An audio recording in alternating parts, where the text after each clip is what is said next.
अस्सलाम वालेकुम। जिस तरह एक शहर की तरक्की का दारोमदार उसके इंफ्रास्ट्रक्चर पर होता है, उसी तरह ह्यूमन बॉडी की फंक्शनैलिटी उसके स्केलेटल स्ट्रक्चर पर मुनहसर होती है। स्केलेटल स्ट्रक्चर से मुराद हड्डियां हैं, और हड्डियों की सेहत के हवाले से हम तब तक इग्नोरेंट रहते हैं जब तक कि वो एक इमरजेंसी केस ना बन जाए, जबकि उसकी सेहत और उसकी नशोनुमा बचपन से करना ज़रूरी है, ताकि उम्र रसीदा होने वक्त वो हमारे लिए स्टेबिलिटी का काम कर सके। आज इसी मौजू पर गुफ्तगू करने के लिए हमारी निहायत खुशनसीबी कि हमारे पास जो शख्सियत तशरीफ लाई, वो ना सिर्फ पाकिस्तान में सबसे नुमाया है इस शोबे में, बल्कि वो प्रेसिडेंट हैं एशिया पैसिफिक ऑर्थोपेडिक सोसाइटी के। हमारे साथ हैं आज सर डॉक्टर शाहिद नूर। सर अस्सलाम वालेकुम। वालेकुम अस्सलाम। कैसे सर? अल्लाह का शुक्र है, अल्हम्दुलिल्लाह। Sir such an honour to have you. बहुत मेहरबानी आप तशरीफ लाए। सर प्लीज हमें ये बताइए कि आप ऑन अ डेली बेसिस किन किन प्रॉब्लम्स को एनकाउंटर करते हैं, आपके पास सबसे ज्यादा आने वाली कंप्लेंट्स कौन कौन सी हैं? ये सबसे बुनियादी बात है जो सबसे पहले जानना चाहूंगा। ऑर्थोपेडिक क्लिनिक में हड्डी और जोड़ के तमाम मरीज आते हैं। उसमें एक मेजर फ्रैगमेंट होता है जिनको फ्रैक्चर हो चुका होता है। एल्डरली पेशेंट भी होते हैं, यंग पेशेंट भी होते हैं, तो ये तो एक सेगमेंट फ्रैक्चर का होता है। एंड देन हमारे पास पेशेंट आते हैं जिनको जॉइंट पेन होता है। ये दो मेन कैटेगरीज के पेशेंट होते हैं और उनको हम इंटायरली डिफरेंट तरीके से डील करते हैं। एल्डरली पेशेंट को अलग तरीके से, यंग बच्चों को अलग तरीके से, स्पोर्ट्स इंजरी के जो पेशेंट होते हैं उनको हम अलग तरीके से डील करते हैं। वंडरफुल। सर आपने जॉइंट पेन और बोन प्रॉब्लम्स को अलग-अलग डिफाइन किया है। जी क्या रीज़न है कि आप इन दोनों को एक नहीं बयान कर रहे? इनको क्या अलग-अलग डील करना पड़ता है या इनके अलग-अलग अंडरलाइंग कॉज़ेज़ होते हैं? जी, बिल्कुल आपने बिल्कुल सही कहा है कि एक अच्छा क्लिनिशियन जो होता है ना, मरीज तो डॉक्टर नहीं, मरीज कहे कि मुझे यहाँ तकलीफ है।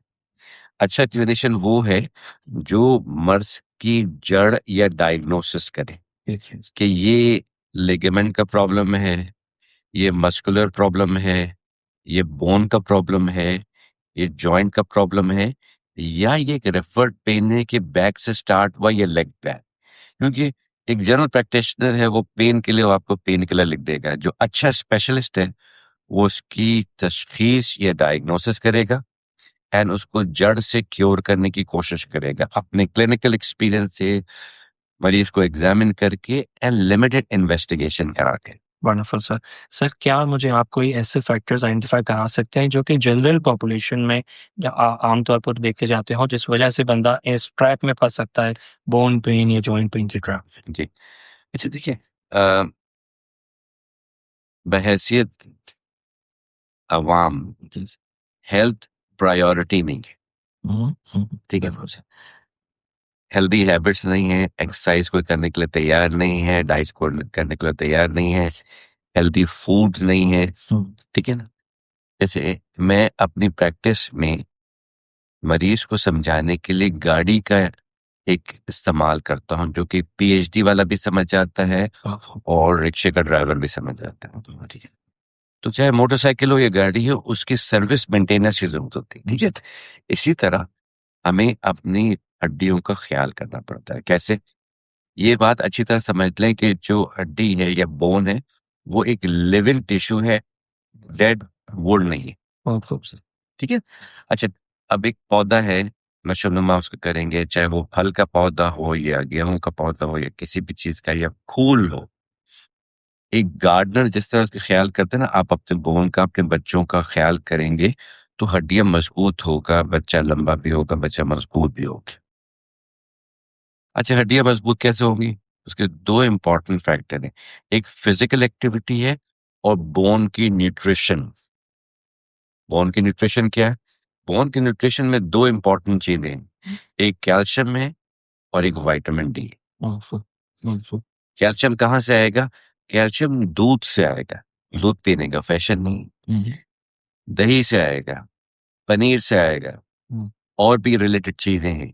लेकिन अगर हम दूध के बजाय फिजी ड्रिंक पिएंगे, काली और सफेद, तो वो तो हड्डियों से कैल्शियम को चुरा ले। हाँ, ठीक है ना? तो हम अनफॉर्चुनेटली आजकल के जो बच्चे हैं वो फोन में लगे रहते हैं।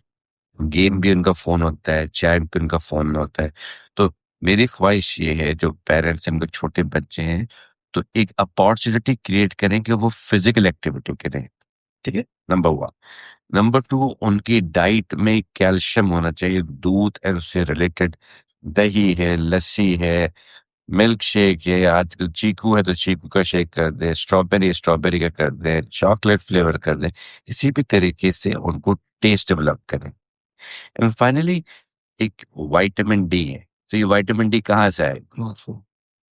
विटामिन डी क्या अल्लाह ताला ने एक इनफाइनाइट सोर्स क्रिएट किया, वो क्या है? Free free. आपको अमीर और गरीब, आपकी स्किन पे धूप लगेगी तो इसमें एक विटामिन डी का बेसिक फॉर्म होता है कॉलीकैल्सिफेरॉल। ये यहाँ से बनने के बाद लिवर एंड किडनी से गुजरेगा और active form of vitamin D बन जाएगा। हाँ। ये क्या करेगा विटामिन डी?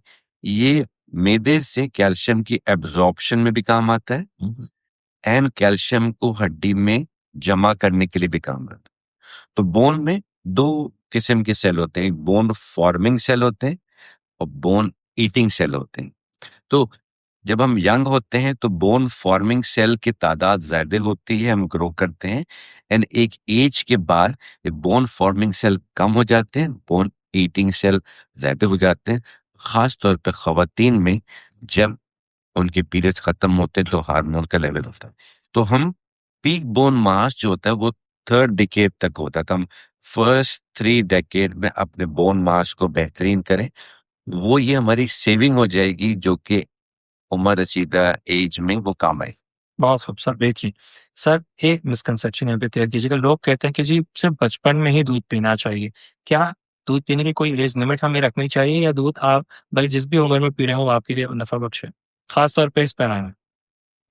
देखिए, दूध या कैल्शियम जो है ना बच्चों को जरूरत है, ठीक है ना। खवातीन जो चाइल्ड बेयरिंग एज की है उनको जरूरत है, क्योंकि अगर वो नहीं पिएंगी तो उनके बच्चे कमजोर होंगे, उनकी कमर में तकलीफ होगी, ठीक है ना। और जो एल्डरली हैं उनकी हड्डियां बुरबुरी हो रही, तो दूध। अच्छा, बाज लोगों को दूध टॉलरेट नहीं होता है, लैक्टोज इंटॉलरेंस होती है, तो लैक्टोज फ्री दूध भी आता है। चले, आपको दूध टॉलरेट नहीं करते ना, तो आप दही ले लें, चीज ले लें, वो भी नहीं होता तो फिर आपको कैल्शियम की टैबलेट लेना मैंडेटरी हो जाएगा। तो आपके सवाल का जवाब ये है कि हर उम्र में कैल्शियम एंड विटामिन डी लेना लाजमी। ये ऐसे ही है जिस तरह आप गाड़ी में सिर्फ पेट्रोल डालें और मोबिल ऑयल फिल्टर चेंज ना करें, गियर ऑयल ना डालें, ब्रेक ऑयल नहीं डालें, तो गाड़ी रिलायबल नहीं चलेगी। बहुत खूब सर, इसी हवाले से सर विटामिन सी के हवाले से बता दीजिए, विटामिन डी के हवाले से बता दीजिए। आपने सनलाइट एक्सपोजर की बात की, कितनी सनलाइट एक्सपोजर होनी चाहिए? बिकॉज आम तासुर तो ये कि जी हम गाड़ी में काम करने जा रहे हैं तो सनलाइट मिल रही है, घर रोशन है तो सनलाइट मिल रही है, मगर सर थोड़ा सा इस कॉन्सेप्ट को अगर क्लियर करें, how much is needed and how is it needed, किस तरीके से बेस्ट इसकी कंजम्पशन इंसान कर सकता है?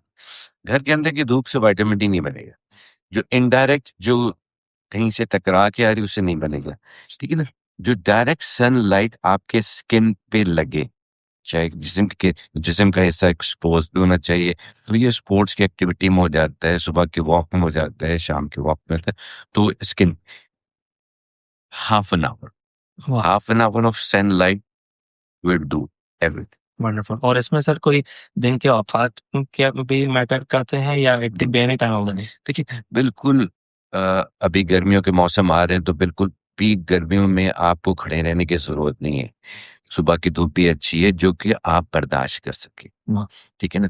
असर के बाद की धूप भी है, 12 बजे आपको धूप के नीचे खड़े होके हीट स्ट्रोक करने की जरूरत नहीं। मगर तब भी अगर सनलाइट आप अगर हासिल कर रहे हैं वो तब भी नफा बख्श है। बिल्कुल है, वाह, लेकिन सनलाइट आपकी स्किन डायरेक्ट में लगे। कॉन्टैक्ट।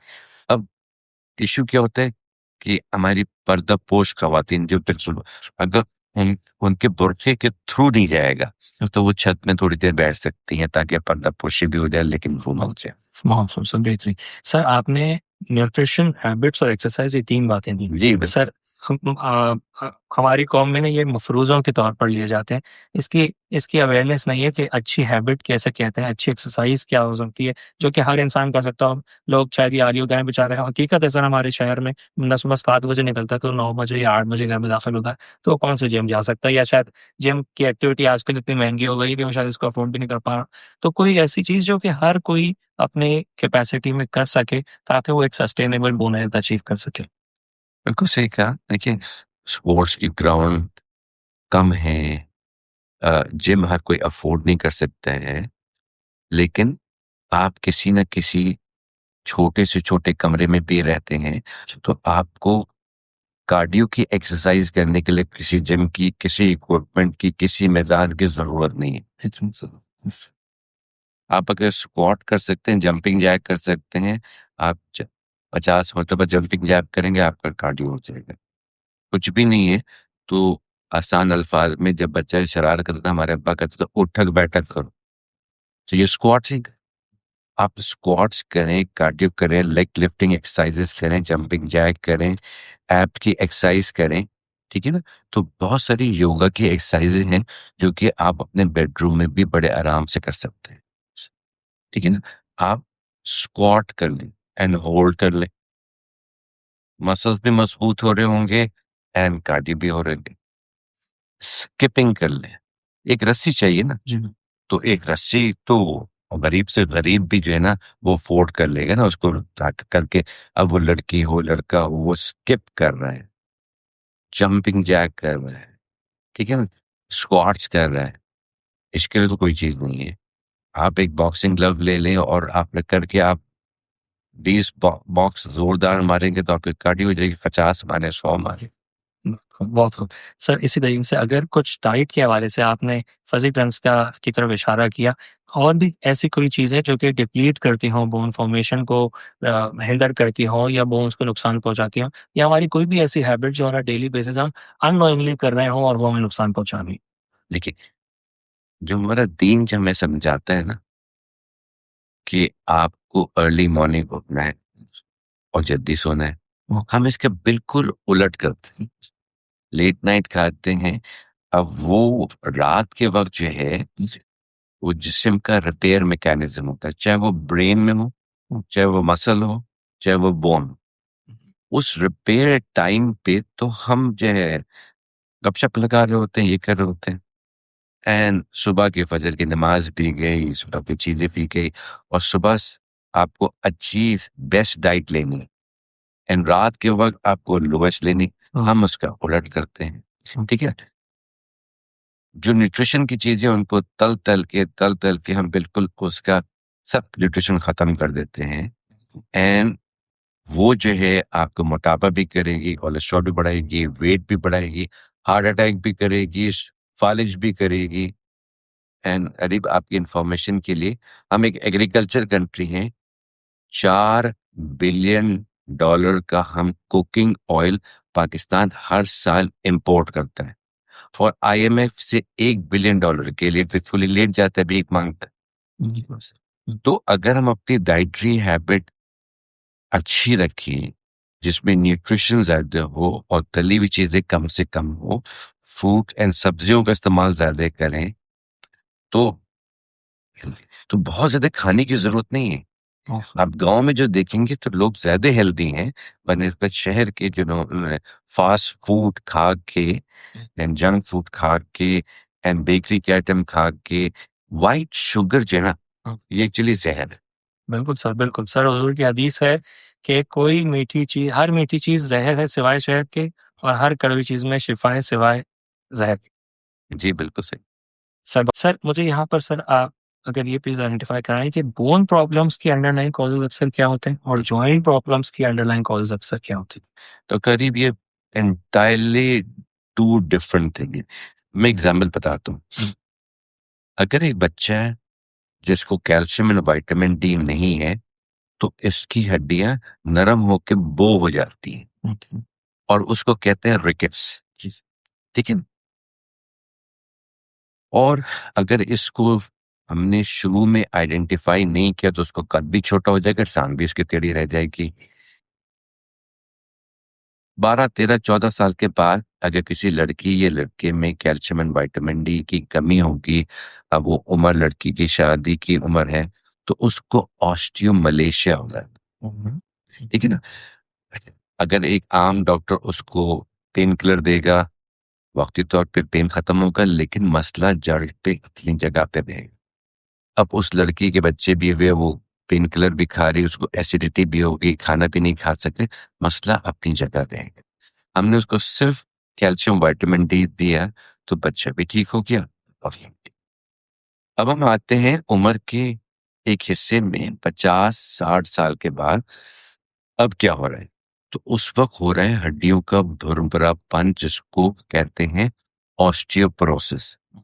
इस ऑस्टियोपोरोसिस में हल्की सी चोट से हड्डी टूट सकती है। फॉर एग्जाम्पल, कूल्हे की हड्डी टूट गई, हिप जॉइंट का फ्रैक्चर, रिस्ट जॉइंट का फ्रैक्चर हो गया, स्पाइन का फ्रैक्चर हो गया। हमारे जो वालिदैन है और ग्रैंड पेरेंट्स हैं, ब्लड प्रेशर की दवा खा रहे हैं, नींद की दवा खा रहे हैं, ठीक है? रात के वक्त जो है टॉयलेट में जा रहे हैं, ठोकर लगी, गिर गए, चक्कर आया, गिर गए। तो हम अपने एल्डरली रिश्तेदार का भी ख्याल करें, ताकि उनकी हड्डियां मजबूत हों, और उनकी हड्डियों का चेकअप करवाएं। कि एक ऑस्टियोपोरोसिस के लिए एक टेस्ट होता है, डेक्सा स्कैन। वो बता देता है कि कैल्शियम का लेवल हड्डियों में कितना है। अगर वो कमजोर है, तो मुख्तलिफ किस्म की दवाएं हैं। वंस अ ईयर की ड्रिप लग जाती है, या वंस मंथ की टैबलेट्स होते हैं, जो कि हड्डियों को मजबूत कर देते हैं। ठीक है? ये हड्डियां क्या है? हड्डी एक स्केलेटन है। स्केलेटन अगर आपका मजबूत होगा, तो आप दौड़ सकते हैं, चल सकते हैं, वेट कंट्रोल कर सकते हैं, ब्लड प्रेशर, कोलेस्ट्रॉल कम कर सकते हैं। इसका फायदा क्या होगा? इसका फायदा ये होगा, sugar control, blood pressure control, heart attack से बचे, फालिसिफा से। इसकी मिसाल सर यूं है जैसे सरिया मजबूत डाले तो इमारत खड़ी रहेगी। जी। और अगर सरिया सही नहीं डाला, सीमेंट सही नहीं है, तो बिल्डिंग ऐसी ही है जैसे किसी कॉन्ट्रैक्टर ने बनाई। बहुत खूब सर, बहुत खूब। सर हम बात हमारी वहाँ रह गई, तो हमने सिर्फ डाइटरी हैबिट्स की बात की। सर हमारी डेली लाइफ में कोई ऐसी हैबिट्स जिनकी तरफ आप निशानदेही करना चाहें जो कि हमें नुकसान पहुंचा रही हो, जो कि अननोइंगली बंदा कर रहा हो, उसको नहीं पता हो कि मगर उसकी इन आदत से उसको नुकसान पहुंच रहा हाँ, तो ये अगर एक्सरसाइज नहीं करेंगे और वेट पुट ऑन करेंगे, है। ठीक है ना? Sedentary lifestyle. Sedentary lifestyle. अच्छा, unfortunately the guidance from general practitioner and physiotherapist is bad. अगर आपको तकलीफ है, तो आप नीचे ना बैठें। अगर आपको तकलीफ है, तो सीढ़ी ना चढ़े। अगर आपको तकलीफ है, तो ये ना करें, झुके नहीं। वो तो फिर आपने उसको सेडेंटरी को सुपर सेडेंटरी कर दिया। ठीक है ना? एक 30 साल का खातून है, चले, अब आपने उसको कह दिया कि नीचे नहीं बैठा, तो आपने उसको सिजदे से महरूम कर दिया। और अगर आप 6 महीने नहीं बैठेंगे नीचे, ठीक है, शदीद तकलीफ है, तो उस वक्त आप कोई हफ्ते के लिए फिजियोथेरेपी कराएं, ट्रीटमेंट करें, एंड आपको नीचे बैठना है, एक्टिविटी करना है, वॉक करना है। तो अगर आपके पास वॉक की अपॉर्चुनिटी है, मोहल्ले में, अपने फ्लैट के नीचे जगह है, तो सबसे आसान एंड मिनिमम जो है, वो 20 मिनट से हाफ एन आवर आप वॉक कर लें। उससे आपकी कैलोरीज भी बर्न हो जाएंगी, ठीक है ना? और उसके बाद डी मिल जाएगा। जो विटामिन डी मिल जाता है, उसके बाद अपनी स्ट्रेचिंग एक्सरसाइज अपने गर्दन की कर ली, शोल्डर की कर ली, लेग्स की कर ली, एंड वो चीजें करें कि कहीं आपको जाने की जरूरत ना पड़े। आप नेट से एक्सरसाइज सीख लें, योगा की, एरोबिक की, स्क्वाट्स एंड चीजें, जिससे कार्डियो भी हो जाए, एंड उसके बाद स्ट्रेचिंग एक्सरसाइज भी सीख लो। Wonderful sir. सर क्या अर्ली साइंस हैं जो बंदा आसानी डिटेक्ट कर सकता है? यानी कि मैं तो इसको एक खुदा की तरफ से एक अलर्ट सिस्टम कहूंगा कि खुदा ने हमारे अंदर जो है वो एक अलर्ट सिस्टम रखा हुआ है जो कि बहुत ही अर्ली इंडिकेशन देना शुरू कर देता है there is something wrong with you, now pay attention. वो येलो लाइट, रेड लाइट, वो इंक्रीज करता जी। जाता है। तो सर वहां में अगर वो लाइट्स रीड करना आ जाए तो हम अपनी बहुत नफा कर सकते हैं। सर बहुत ही early signs of problems related to your bones वो क्या होते हैं जो बंदा पहले दिन ही अगर डिटेक्ट कर ले और उसको पे अटेंशन कर ले तो वो आगे मजीद डिटोरिएशन से बच सकता है? ठीक है। इसमें देखिए कि आपको तकलीफ कहाँ है। देखिए, डॉक्टर के पास जाएंगे, उसको जब आप बताएंगे, तो वो अपना जहन करके तशखीस करेगा। आप अपने आप को एनालाइज करें, आपको तकलीफ पटखे में है, हड्डी में है या जोड़ में, अच्छा। ठीक है ना? तो आप डॉक्टर को बताएं कि मेरे हाथों के जोड़ में तकलीफ है, या मेरी तमाम जिस्म की हड्डियों में तकलीफ, या मैं सुबह सो के उठती हूँ तो मेरे जोड़ अकड़ जाते हैं। तो वो डॉक्टर का दिमाग जो है ना तशखीस की तरफ आ रहा है कि इस मरीज को प्रॉब्लम क्या है। वो एनालाइज करता है कि ये जॉइंट का प्रॉब्लम है, या बोन का प्रॉब्लम है, या मसल्स का प्रॉब्लम है। तो अर्ली साइंस क्या है? आप अगर देखेंगे आपके पैर झुकते जा रहे हैं, कमर में तकलीफ है, तमाम हड्डियों में तकलीफ है, तो ये हड्डियों का प्रॉब्लम है। या किसी हल्की सी चोट से फ्रैक्चर हो गया तो डेफिनेटली 100% वो हड्डी का प्रॉब्लम। दूसरा एक सेगमेंट है जोड़ों की तकलीफ। ये बहुत बड़ा सेगमेंट है, इसमें बहुत सारी जोड़ों की तकलीफें होती हैं, लेकिन दो बड़ी इसमें आर्थराइटिस होते हैं, ठीक है ना? एक कहलाता है ऑस्टियो आर्थराइटिस, जो कि वेयर एंड टियर है, जिसमें फॉर एग्जांपल इसको आसान अल्फाज पे समझाया जाए तो गाड़ी का टायर है वो रगड़ खा के घिस रहा है। जो अल्लाह ताला ने ये जोड़ बनाए हैं, इसके दोनों अतराफ में अभी बकरीद आने वाली है, आप बकरी को देखेंगे कि जोड़ के अंदर एक वाइट कलर की कवर होती है जिसको कार्टिलेज कहते हैं। ये मोल्टीफॉर्म की तरह से होता है और अंदर चिकनाहट होती है। तो जिस तरह हड्डियां बनती हैं और घुलती हैं, इसी तरह जोड़ के जो ये कुशन्स हैं जिसको कार्टिलेज कहते हैं, ये भी एक नया मोल्टीफॉर्म होगा। आप बैठेंगे, खड़े होंगे तो वो ऊपर आ जाएगा, और जो पुराना होगा वो दबा रह जाएगा। एक स्टेज आती है कि ये कार्टिलेज घिस जाता है और हड्डी हड्डी से टकराने लगती है, तो ये ऑस्टियोआर्थराइटिस है। इसकी अर्ली स्टेज है, उसमें आप अलर्ट हो जाएं और वजन कम करें, एक्सरसाइज करें, एंड कार्टिलेज की न्यूट्रिशन के अलग उसमें collagen and glucosamine and chondroitin होते हैं। इसके नेचुरल सोर्सेज भी होते हैं और इसके न्यूट्रिशन की टैबलेट्स भी आते सो नेचुरल सोर्सेज अगर उसके बारे हैं। में हाँ, नेचुरल सोर्सेज जो हैं उसमें मछली में कोलेजन होता है, एंड मोती के हल्दी में होता है, ठीक है ना? लेकिन द मोस्ट इम्पॉर्टेंट थिंग जो है वो वेट रिडक्शन, एक्सरसाइज, इसको न्यूट्रिशन भी। बहुत खूब। सर, 2 स्टेजेस होती हैं, एक प्रिवेंटिव स्टेज होती है और एक रिकवरी स्टेज होती है। लेट्स सपोज कोई एक, दोनों के लिए आप अलग-अलग अर्ज कीजिएगा कि फर्स्ट कीजिए somebody is fit and fine. What should he do to continue for being fit and fine? Number 1। Number 2, जो बेचारा जिसकी सेहत मुतासिर हो चुकी है, वो अब रिकवरी फेज में किस तरह है? ठीक है, आइडेंटिफाई करना है कि अच्छा जो मॉलेज है वो बताएगा, तशखीस करेगा कि डायग्नोसिस आपका पेन का रीजन क्या है, ठीक है ना? तकलीफ जो हो सकती है वो किसी चोट की वजह से भी हो सकती है, लेकिन अगर महीनों सालों से है और बगैर चोट के है, तो वो फिर माइलेज आइडेंटिफाई करेगा कि आपका प्रॉब्लम क्या है, नंबर 1। और नंबर 2, उसकी ग्रेड क्या है, सिवियरिटी क्या है। अगर माइल्ड है तो वो क्या क्या देखिए, अभी भी आपका जोड़ बचने के काबिल है। आप वजन कम करें, सप्लीमेंट लें, एक्सरसाइज करें, तो ये बच जाएगा। उसमें ओरल सप्लीमेंट भी होते हैं और कभी कभी हम जॉइंट के अंदर ल्यूब्रिकेशन के इंजेक्शन भी लगाते हैं। एक सेकेंड स्टेज है जिसमें गाड़ी का टायर बिल्कुल घिस के खत्म हो गया। इस स्टेज में चेंज कोई करते हैं। इंजेक्शन काम नहीं करेगा। तो लोगों में बड़ा मिसकंसेप्शन है कि for example knee replacement surgery कामयाब नहीं है। तो मैं सैकड़ों और हजारों की तादाद में करता हूँ। And knee replacement is a quality of life transforming procedure, बहुत ठीक है ना? नया टायर, नई बैटरी, नया रिंग पिस्टन, गाड़ी भागे, न्यू लाइफ। न्यू लाइफ, ठीक है। देखिए, जो लाइफ स्पैन है ना, वो अल्लाह ताला ने आपके पैदा होने से पहले ही डिटरमाइन कर दी कि आपकी इतने साल, इतने महीने, इतने दिन, इतने मिनट, इतने सेकंड, वो मेरे और नबियों के भी कंट्रोल में होते, ठीक है। हाँ, क्वालिटी ऑफ लाइफ आपके कंट्रोल में है। आप अपना कमरा कैसे साफ रखेंगे, टॉयलेट एंड किचन कितना साफ। इसी तरह गाड़ी है, मोटरसाइकिल है, वो ट्रबल फ्री चल रही है या धक्का स्टार्ट चल रही है, ठीक है। तो अगर एक एल्डरली पेशेंट है शुगर भी उसको है, कोलेस्ट्रॉल भी है, वेट भी है, एंड घुटने भी खराब, और वो पेन किलर ले रहा है, तो उसको अल्सर भी हो रहा है, हम्म, किडनी भी फेल हो रहा है, चल भी नहीं सकता है, स्ट्रेस भी है, डिप्रेशन भी है, हार्ट अटैक भी है, फालिज भी। तो ये नी रिप्लेसमेंट जो है उसको क्या करेगा, पेन फ्री कर देगा। वो वॉक कर सकता है, वेट कंट्रोल कर सकता है, शुगर कंट्रोल कर सकता है। इन चीजों के कंट्रोल करने से क्या होगा? लाइफ क्वालिटी बेहतर हो। Number one. Number two, heart attack से बचेगा।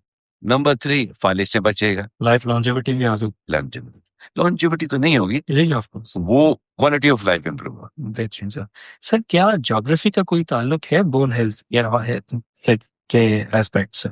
जी, अच्छा देखिए, इसमें ज्योग्राफी का भी है एंड जेनेटिक्स का भी, हम्म, ठीक है।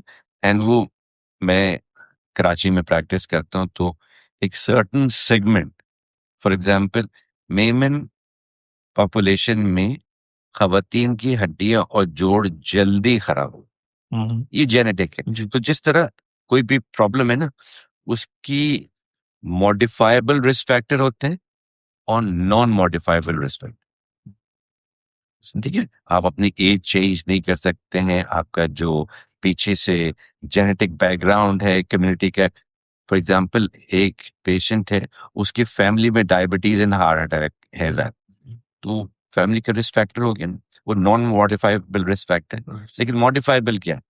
उसका वेट रिड्यूस करना, ब्लड प्रेशर कंट्रोल करना, शुगर कंट्रोल करना, सिगरेट बंद करना, ये मॉडिफाइबल रिस्क फैक्टर। इस वक्त पाकिस्तान में डायबिटीज का एपिडेमिक है, ठीक है ना, और हड्डियों का, जोड़ों की तकलीफ का भी एपिडेमिक।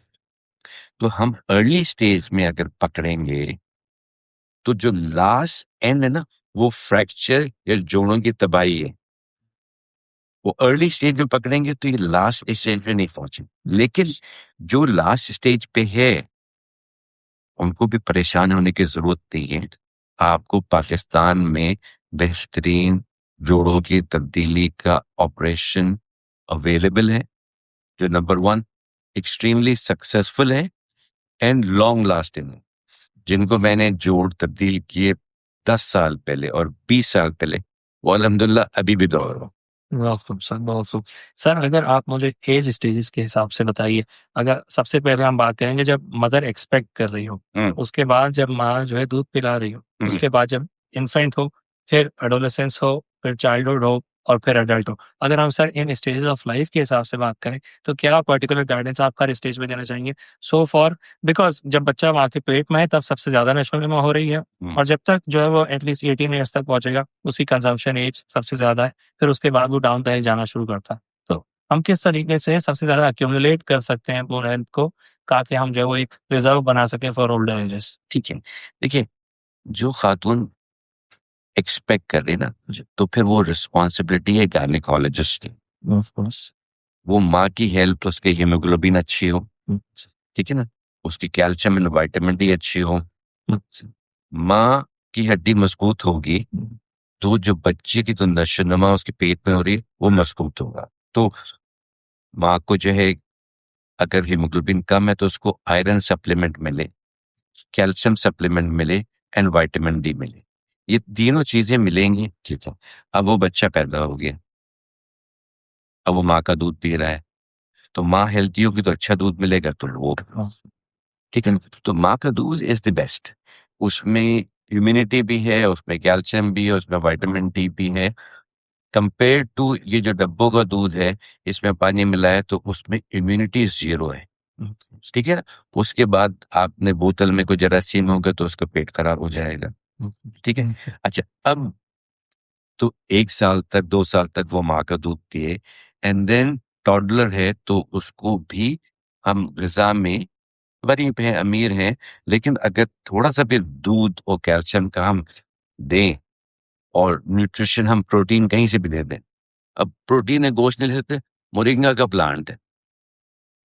ये एल्डरली के लिए भी फ्री में है, और बच्चों के लिए भी, पत्ते में भी उसके न्यूट्रिशन है, उसके फूड में भी न्यूट्रिशन है, और उसकी जो फली है उसमें भी न्यूट्रिशन है। तो ये न्यूट्रिशन जो ना मुख्तलिफ जगह से हासिल कर सकते हैं, प्लांट से भी कर सकते हैं, प्रोटीन से भी कर सकते हैं।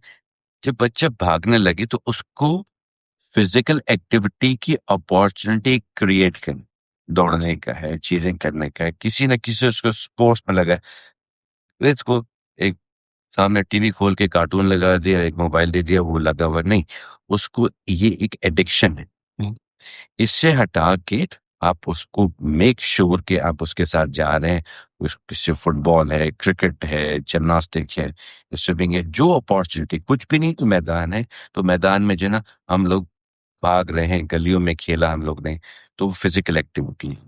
फिर इनको बच्चे के स्कूल के प्रिंसिपल से बात करें कि स्कूल में दूध की अवेलेबिलिटी एंड ये फिजी ड्रिंक को बैन किया गया, ठीक है।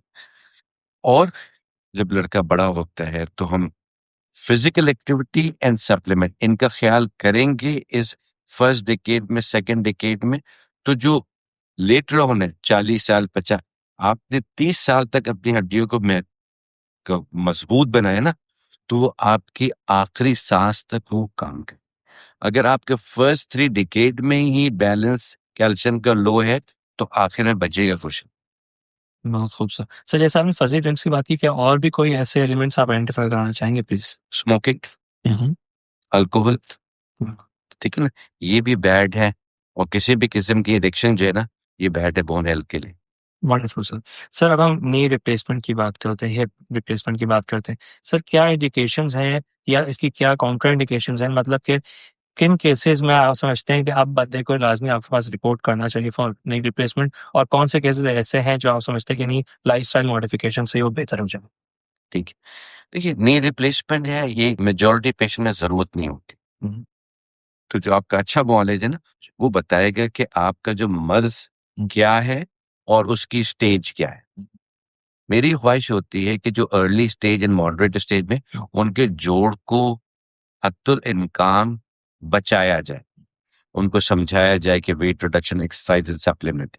लेकिन अगर वो इस स्टेज में है कि हड्डी हड्डी से टकरा रही है बिल्कुल, और टांग बिल्कुल टेढ़ी हो गई है, तो वो एक गाड़ी के टायर की तरह बिल्कुल वो छलनी हो गया है, उसके थ्रेड्स खत्म हो गए। इस स्टेज में सप्लीमेंट से काम नहीं चलेगा, और मैं इनको समझाता हूँ आसान अल्फाज में कि गाड़ी का टायर घिस गया है, और अब इसका रिलायबल तरीका जो है ना वो ऑपरेशन है।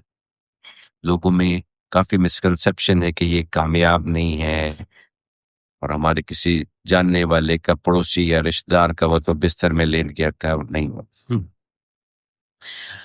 अगर अच्छा मालिज है, अच्छी टीम है, ठीक है ना, अच्छी फिजियोथेरेपी है, तो success rate will be in 90s, 95% plus, ठीक है ना। अब इसमें पेशेंट की मोटिवेशन भी है, एक्सीलेंट सर्जरी भी है, टॉप क्वालिटी इम्प्लांट भी है, कवरिंग द मेडिकल हेल्थ। वो पेशेंट को शुगर भी हो सकता है, ब्लड प्रेशर भी हो सकता है, कोलेस्ट्रॉल भी हो सकता है, एसिडिटी भी हो सकती है।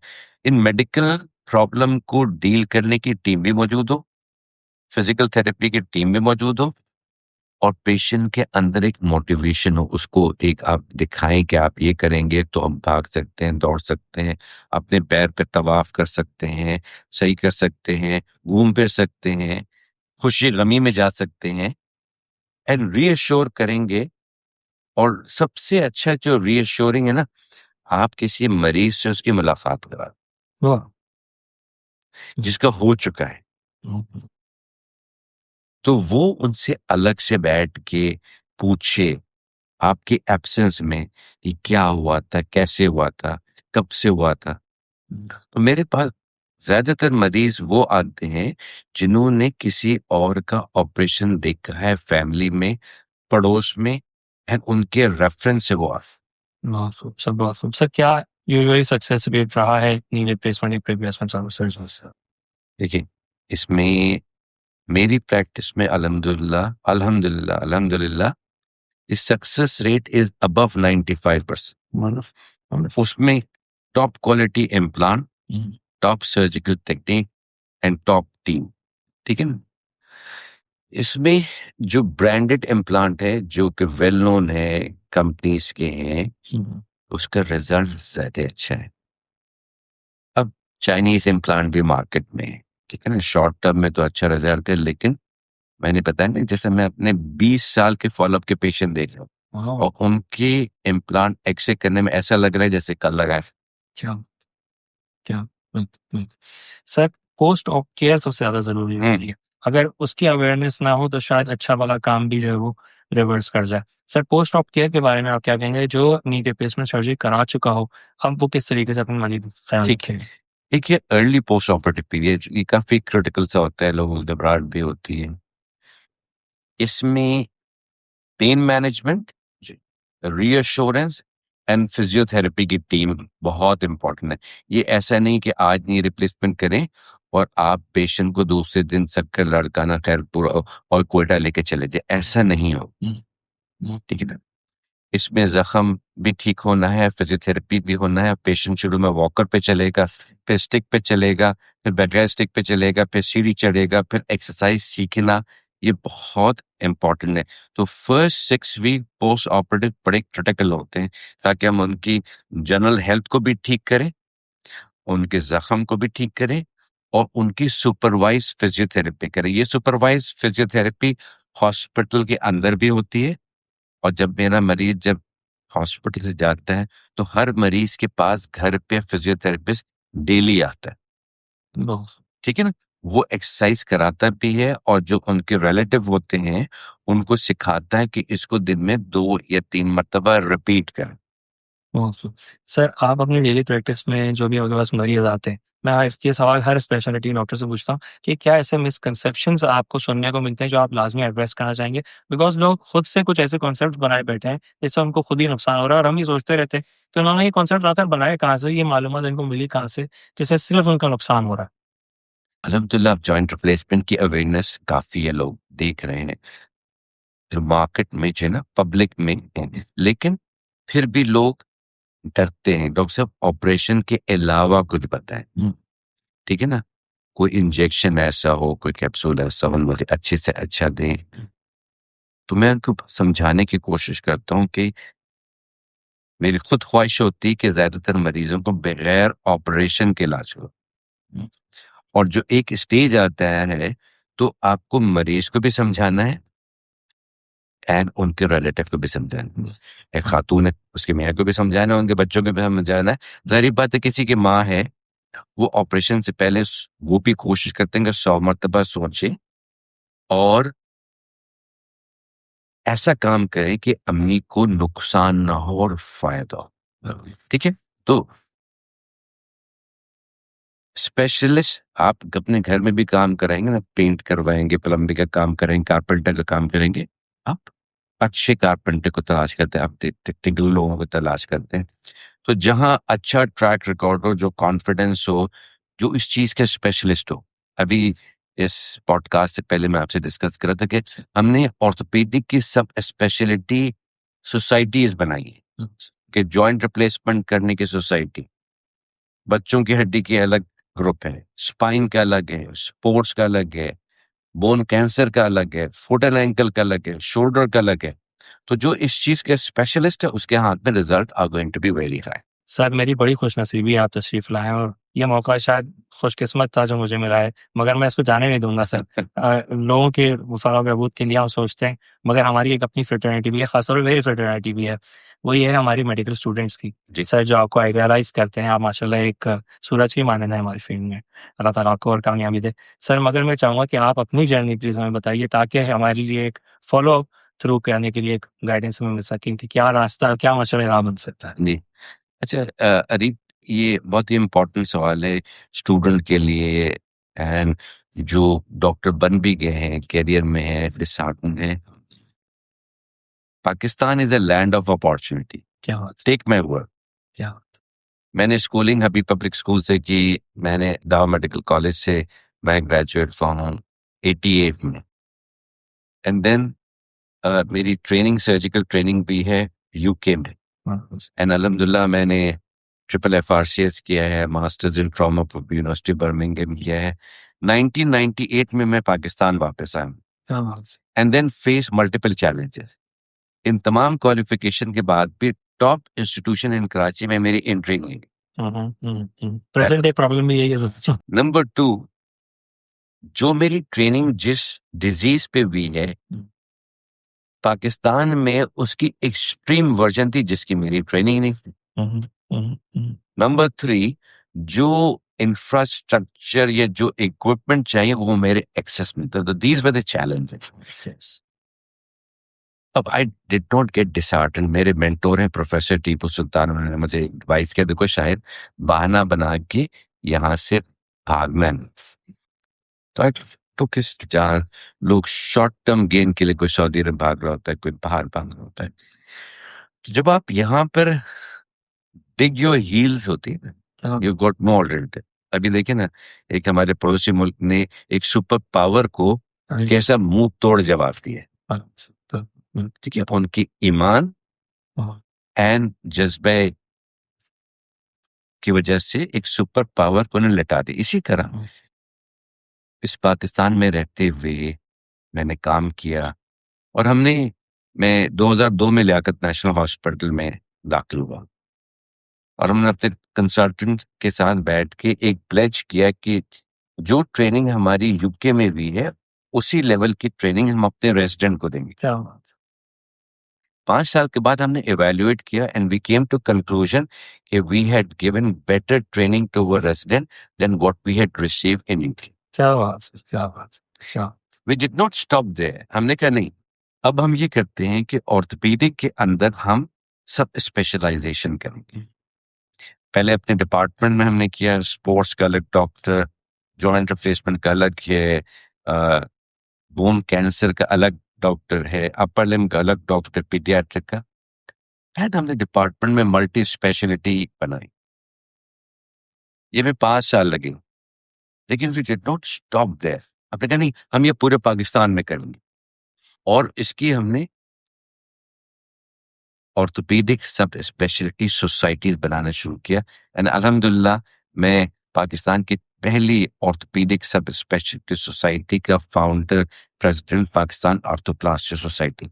इसके तहत हमने सैकड़ों डॉक्टर्स की नेशनल फेलोशिप करवाई है, इंटरनेशनल फेलोशिप करवाई, और हमने पाकिस्तान की पहली national health care registry, Pakistan national joint registry को एस्टैब्लिश किया। तो मैं ये कहता हूँ कि अपॉर्चुनिटी पाकिस्तान में बेइंतहा है, लेकिन आपको अपनी फील्ड में एक सर्टेन एरिया का सुपर स्पेशलिस्ट बनना पड़ेगा। जिस भी फील्ड में हो, आप सर्जिकल फील्ड में हो, आप उस चीज का, आप मेडिकल फील्ड में, आप डेंटल में हो, उस चीज में एक ना एक काम ऐसा करना है जिसके लोग रेफर करें, डॉक्टर अरीब इस चीज के स्पेशलिस्ट हैं, आप आंख बंद करके चले जाए। ठीक है। और कल्चर ऑफ रेफरल हमने क्रिएट किया। नंबर 2, हमने कल्चर ऑफ स्किल ट्रांसफर ईमानदारी से हमने क्रिएट किया। ठीक है। तो ये 2 चीजें थी जो कि इसमें फौकदान था। लोग ईमानदारी से सिखाते नहीं थे, या जो मरीज आपके पास आ गया आपने कहा मैं ही कुछ कोशिश करके ट्रीट करूं। आज से 25 साल पहले भी और आज भी मेरी क्लिनिक का आधा रेफरल में निकल जाता है कि देखिए मैं ये काम का स्पेशलिस्ट नहीं हूँ, ये डॉक्टर जो है मेरे डिपार्टमेंट में या किसी और इंस्टीट्यूशन में मुझसे बेहतर ये इस चीज का काम करता है, मैं लिख के भेज रहा हूँ, डॉक्टर साहब हम तो आपके नाम से आते हैं। मैंने कहा मेरे लेटर से आप उसके पास चले गए, मेरा पर्चा दिखाएं, वो आपको बहुत अच्छी तरह ट्रीट करेंगे। आई थिंक कि ये हमारी कंट्रीब्यूशन है। कंट्रीब्यूशन तो बहुत सारी है। लियाकत नेशनल हॉस्पिटल में पूरा एक मेडिकल कॉलेज बनाने की अपॉर्चुनिटी मिली। अब वहाँ के ग्रेजुएट जो हैं वो लियाकत में कंसल्टेंट हैं, कोई यूके में कंसल्टेंट है, कोई यूएसए में कंसल्टेंट है, कोई कनाडा में कंसल्टेंट है, कोई मिडल ईस्ट में कंसल्टेंट है। ठीक है।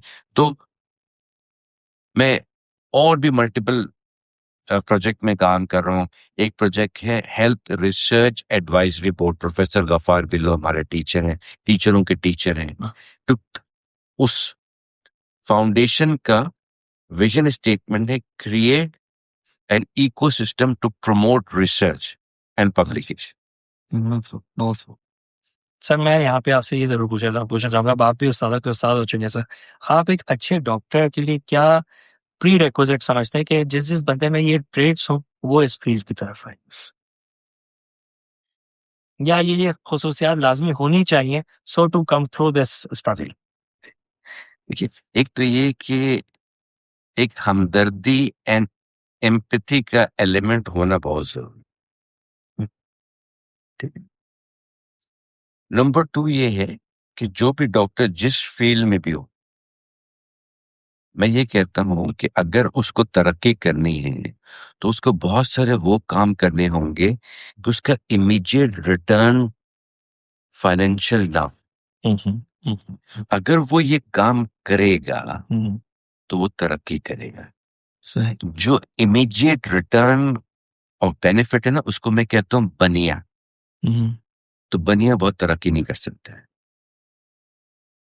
आप टारगेट रखें, गोल्स बनाएँ एंड स्ट्रैटेजी बनाएँ हम्म, एंड आपको थोड़ा-सा उसमें जल्दी ना करें।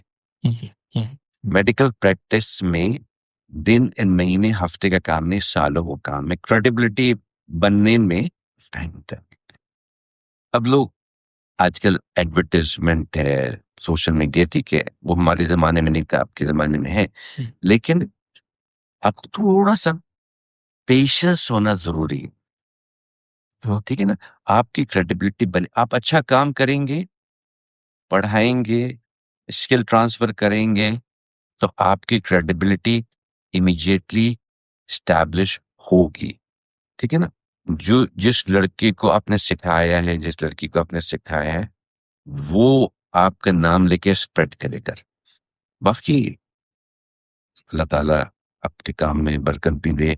तो ये ट्रेट है और सेहत जो फाइनली जो मिलेगी वो अल्लाह ताला की तरफ से मिलेगी, आपके काम से नहीं मिलेगी। अल्लाह ताला आपकी नीयत जानता है, मरीज़ से हमदर्दी से बात करें, ईमानदारी से करें। कोई कॉम्प्लिकेशन हो जाता है तो वो भी उसको क्लियरली बताएँ कि ये कॉम्प्लिकेशन हो गया है, अब हम ये कर सकते बिल्कुल सर। सर, मगर यहाँ पे एक चैलेंज है जिसके मैं चाहूँगा आप उसकी तरफ ज़रूर निशानदेही करें ताकि जो भी कोई आए वो मेंटली प्रिपेयर्ड होके आए। अनप्रिपेयर्ड जब बंदा होके आता है तो वो शायद ज़्यादा परेशान होता है। तो ये कि सर जो जितनी आपने बातें की और जो मेरा भी एक्सपीरियंस रहा है उससे ये शायद थोड़ा-सा नुमायाँ ये बात हो रही है कि आपको जो है वो फाइनेंशियल सपोर्ट के लिए आपको घर पर for a longer duration rely करना पड़ेगा when you are in the medical field. Is that true? Is that correct?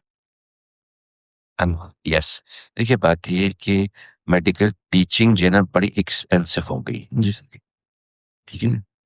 Private medical colleges हैं, उनकी फीस एक्ज़ॉर्बिटेंट है। सर। अब एज़ अ पेरेंट मैं अपने बच्चों को कर रहा हूँ ना, वो रिटर्न इतना क्विकली होता नहीं है। Right sir.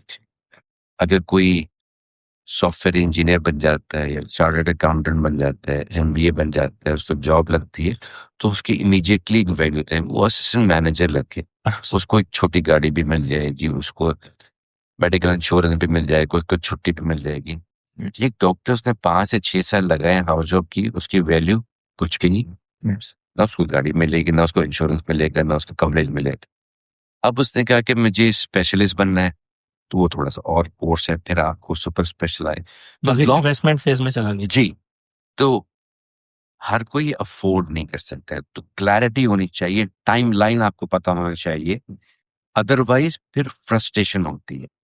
तो सीखने का एलिमेंट तो लाइफ लॉन्ग है, लेकिन स्टेशंस हैं, सक्सेस के स्टेशन है। पहला सक्सेस का स्टेशन जो है, वो एमबीबीएस पास करना है सर या एमबीबीएस में दाखिला होना? दाखिला होना है, ठीक है? सेकंड जो है ना, निकलना है, ठीक है ना? अब इस स्टेज पे आपको फिर फैसला करना है, रिकैलिब्रेट करना है कि भई कि you want to become a general practitioner और you want to take a speciality. लेकिन वो मेडिकल स्कूल में आपको डिसाइड करना है, मेरा बेटा डॉक्टर है, हाँ। तो मिडल ऑफ द करियर मैंने कहा तुम्हें सर्जरी अच्छी लगती है या मेडिसिन अच्छी? उसने कहा सर्जरी तो सर्जरी, नहीं देन गाइड करें। लेकिन एक स्टूडेंट ने बोला कि नहीं सर्जरी, खून मुझे पसंद नहीं। तो मेडिकल लाइन एक ऐसी लाइन है जिसमें ऑप्शंस इनफाइनाइट है। आपने एमबीबीएस करने के बाद आपको मेडिसिन अच्छी नहीं लगती, आपने एमबीए कर लिया हाँ। और आप रिसर्च में चले जाएँ, आप मैनेजमेंट में चले जाएँ, आप फार्मास्यूटिकल में चले जाएँ। हुँ। मेडिकल लाइन में आप स्किन के डॉक्टर बन सकते हैं, आप रेडियोलॉजिस्ट बन सकते हैं, तो ऑप्शंस अनलिमिटेड। हाँ। मैनेजमेंट के भी हैं, रिसर्च के भी हैं, क्लिनिशियंस के भी हैं, रेडियोलॉजिस्ट के भी हैं, डर्मेटोलॉजिस्ट के भी हैं, हार्ट के सर्जन से लेके डेंटल सर्जन से लेके बोन के सर्जन से लेके जनरल सर्जन से लेके वैस्कुलर सर्जन से लेके, तो ये सर्जिकल लाइन हो गई। You can become a pathologist, lab and diagnostic में चले जाएं, रिसर्च में चले जाएं। तो ये एक ब्यूटी है ये मेडिकल लाइन की। ज़रूर।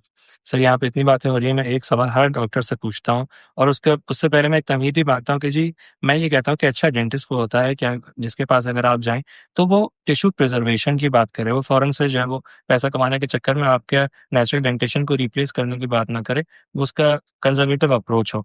तो सर, कुछ पैरामीटर्स अगर आप ये बताएँ कि हर कोई यकीनन आपके पास पूरे मुल्क से आता भी है, मगर जो कोई नहीं आ सकता, वो एक अच्छे ऑर्थोपेडिक सर्जन को किस तरह गेज करे कि जी this is a good person to go to, because for example अगर वो किसी गलत के हाथ चला जाता है, तो फिर उसको बहुत बड़ी कीमत देनी पड़ती है जो कि इरिवर्सिबल है। So some parameters on which you could जज अ गुड सर्जन।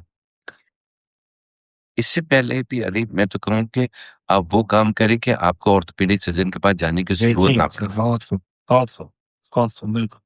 सबसे पहले तो आप ऐसा काम करें कि आपको जाने की जरूरत ना पड़े। वो कैसे कर सकते हैं? आप अपनी हड्डियों की सेहत का ख्याल करें, हाँ, आप अपने जोड़ की सेहत का ख्याल करें, एंड देन शुरू में छोटे-मोटे प्रॉब्लम होते हैं तो वो अपने आप जनरल प्रैक्टिशनर के पास जाओ, हाँ, और उससे अगर प्रॉब्लम सॉल्व हो जाता है या उससे सॉल्व नहीं होगा तो एक अच्छे फिजियोथेरेपी डिपार्टमेंट चले जाएँ। उससे आपकी तकलीफ भी ठीक हो गई एंड उसने कुछ एक्सरसाइज बताई। बहुत, लेकिन उस एक्सरसाइज में आपको पाबंदी करनी पड़ेगी।